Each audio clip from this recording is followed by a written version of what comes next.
So it's like this very intentional game that they're playing. Their main apps, they're not transparent about it all, but they know that they need the developer energy.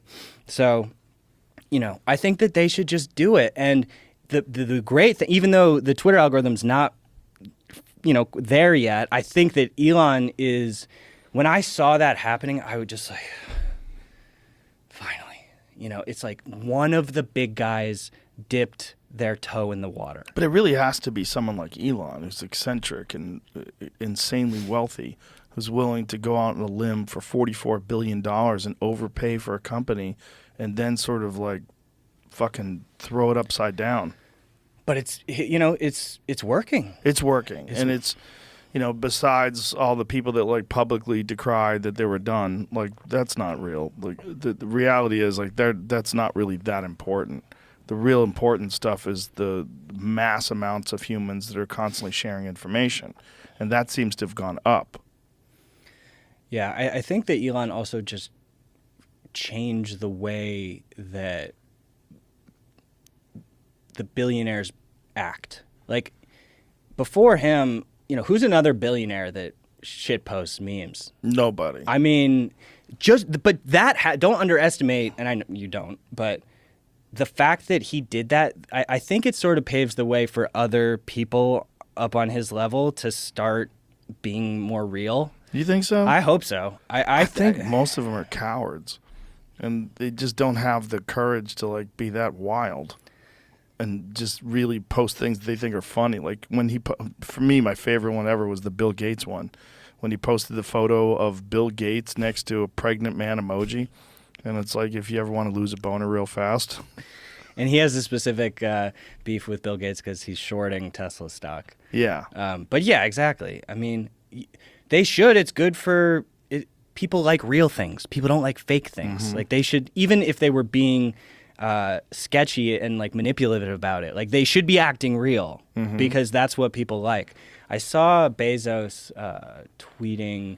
Bezos, I think he wants to come out of his shell. He was tweeting some like a Barry Weiss article, which was weird. Interesting. Because Amazon, we just ditched Amazon. We moved our whole operation over to Oracle because they're more committed to free speech. And, Does Amazon censor? I mean, they banned Parler. Oh, did they? Yeah. Interesting. Yeah. And they have much worse terms, which like kind of spell out. What was their justification for banning Parler? Did they make a statement?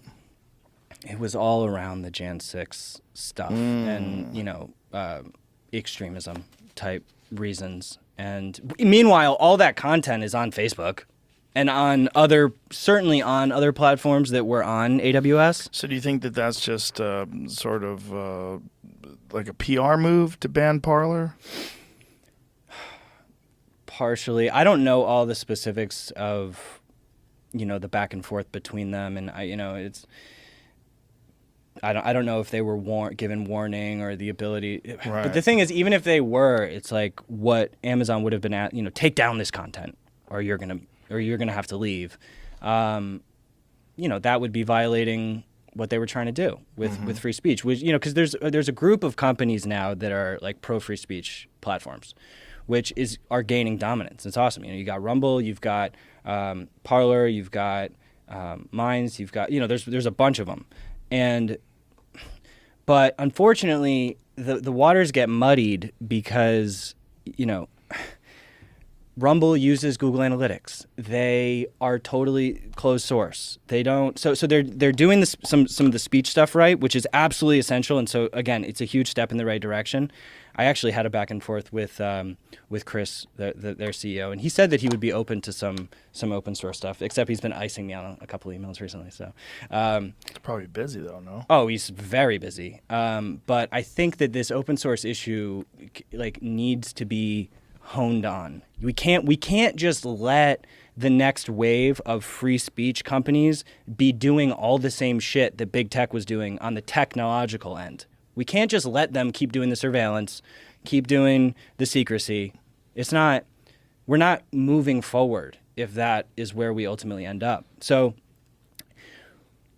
but what I'm hoping, we're core developers at we contributed a what's called a NIP, which is a Nostr Improvement Proposal, which is the framework which could enable a site like Twitter or Rumble or any of them to integrate Nostr like we do. So you don't have to be fully decentralized, but you can integrate NIP 26, which is delegated event signing, so that your users have an escape hatch.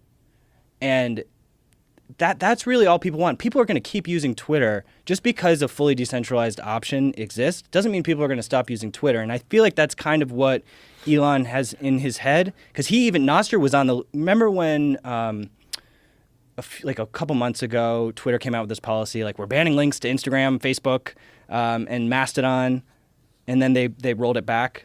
Do you remember that? I don't. So they did do that, and people were bugging out like.